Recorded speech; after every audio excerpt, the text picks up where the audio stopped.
que je vais dire moi, que personne n'a le courage de dire, c'est qu'en réalité, et sur le plan rituel et sur le plan du commerce, le halal, c'est le kasher.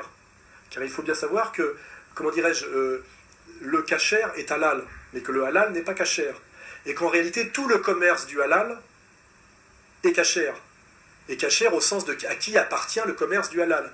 Vous chercherez les noms, on va les produire. Monsieur Herzog, Monsieur Naouri, Monsieur Lévy-Lambert. Lévy-Lambert. Donc en réalité, le commerce du halal, qui est un énorme commerce, appartient, est dans les mains de la communauté qui a tellement souffert et qu'on ne peut pas nommer.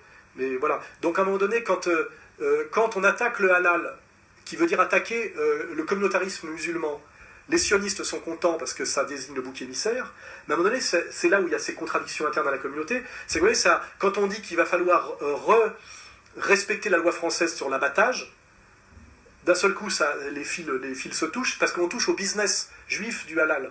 Et là, d'un seul coup, bing, on doit plus en parler. Hein, parce que finalement, c'est le kasher et le business kasher. Donc, il faut bien comprendre que si on a pu déroger aux lois républicaines, et que finalement les Français se retrouvent à consommer à 50% de la viande halal et kasher sans le savoir, c'est pas à cause du lobby musulman, qui est inexistant. Hein.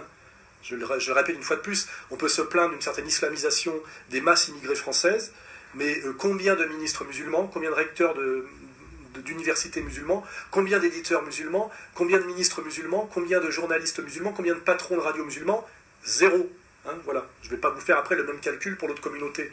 Là, d'un seul coup, c'est la République de Weimar. Hein.